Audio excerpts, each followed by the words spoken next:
Hi, I'm Calaveras County Superintendent of Schools, Scott Nanick, and thank you for joining us today.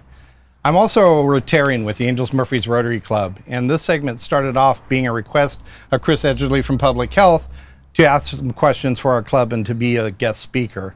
After reviewing the information, the Emergency Operations Center and myself and Public Health felt the information and questions being asked were highly important to our public.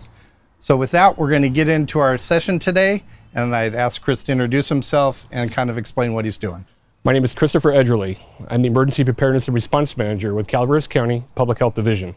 My job is to help all the responses from the county and get all of the material in from the state and the federal government in our COVID-19 pandemic response.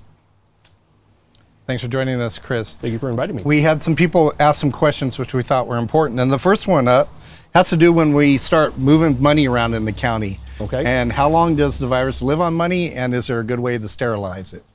The virus lives in anywhere between 2 to 3 days on money, and the best way to sterilize it is literally let it sit out in the sun, or if you have a UV light, you can actually sanitize it that way, or literally by laundering it.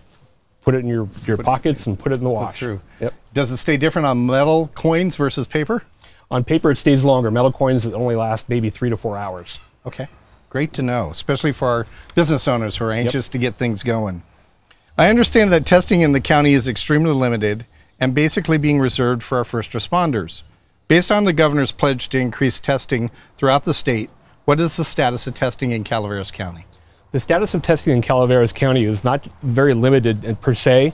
What was limited at the beginning of the testing was the actual reagents and the testing at the laboratories themselves. Calaveras County had even a smaller limited portion of the specimen collection kits. Now, unfortunately, we were just coming out of a very busy flu season. And because of that, it's the same specimen collection kits that we test for the flu that we also test for this virus. Now, that being said, we were able to get more specimen collection kits, and we're now able to ramp up our testing. Now, we actually have 4 priorities of testing groups. And the first is healthcare workers, the essential workers in the front line, such as our first responders, and those who are actually hospitalized with the virus.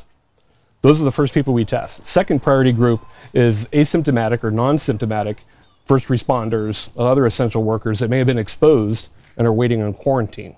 The third is other essential workers, such as in the public that we deal with banking, food supply, public health, public works. Those kind of people will actually get the third priority. Fourth priority group is actually the general public that is asymptomatic and or for surveillance purposes. So going forward in the county, that is exactly how we're prioritizing our testing.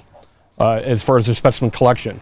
Most of the testing labs that we now have that we utilize is San Joaquin Public Health Lab, LabCorp, Quest, all these other additional labs that have been bringing up their testing capability. They're going to receive our testing kits, the collection specimen kits, and then being able to run the test. In the beginning, we were seeing 4 to 5 days in turnaround between the time we sent the specimen to the time we got the results. Now it's less than 24 hours. Big improvement on those Very big tests. improvement. So that leads into, do we have any idea in the county how many people have been tested in reality? We do have a count of how many results we've received back from people who live in Calaveras County who have been tested. And as of today, that's 323 people have been tested. And of those 323, we had 12 positive results. Of today, we have 8 of those are recovered, which is really good. Great news. Yes. A question around testing, the antibody piece. Where can people get tested for antibodies? Right now, nowhere here in California. That is still being rolled out. Supposed to be rolled out by the end of April. And once that comes to the laboratories that we're able to send testing to, then we'll be able to push that out to the public. So hopefully late next week. Late next week, we hope. Good. Yeah. Who decided how many COVID-19 tests we got allocated to us in Calaveras County?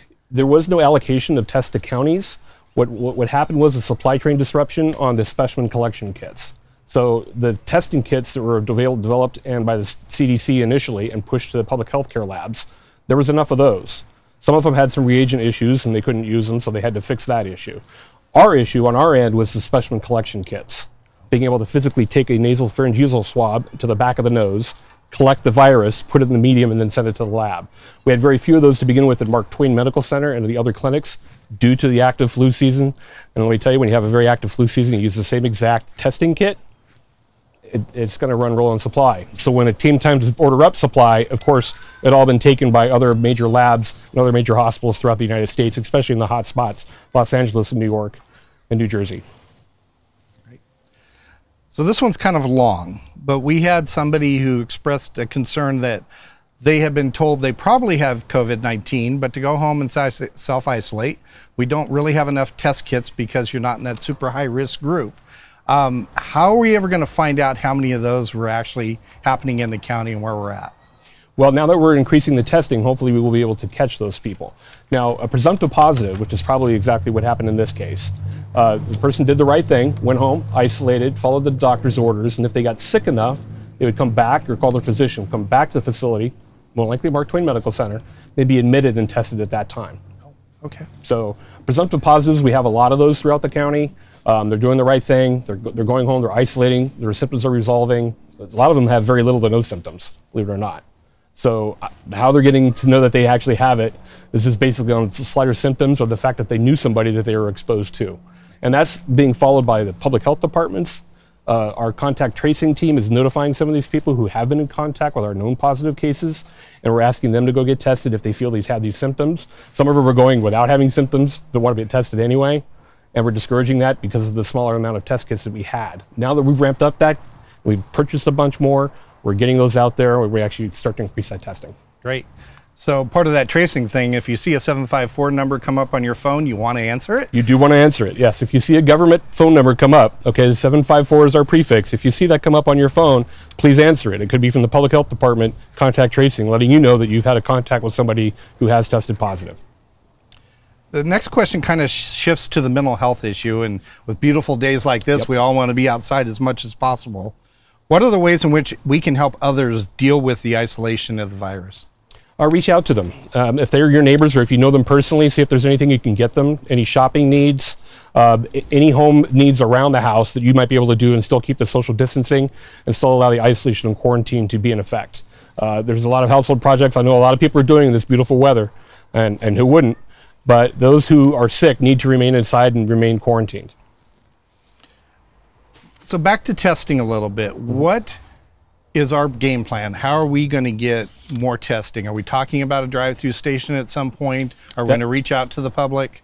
A very good question. We are having those discussions right now with our health officer, Dr. Dean Kaleda, along with the hospital actually this afternoon, and it's actually happening right as we're speaking here. So that conversation is happening as to how we're going to push out more tests, whether it be a drive-through clinic or open up a clinic just for testing, where people can come in and probably either drive up or someone will come out and swab their nose while they're sitting in their car. Those discussions are occurring right now, so we can ramp up the production of testing. Okay, and people you want to complete that test or currently have symptoms, right? Right, symptomatic people who cannot explain out their illness any other way, and their physician feels that they should be tested. Okay, and they're going to need a physician referral to get that test? They do not. It's helpful to have it, but if you don't have a personal physician and you know that you've had contact or you have these symptoms and they're not going away, you can come to the clinic anyway, but be sure you call ahead of time before you get there.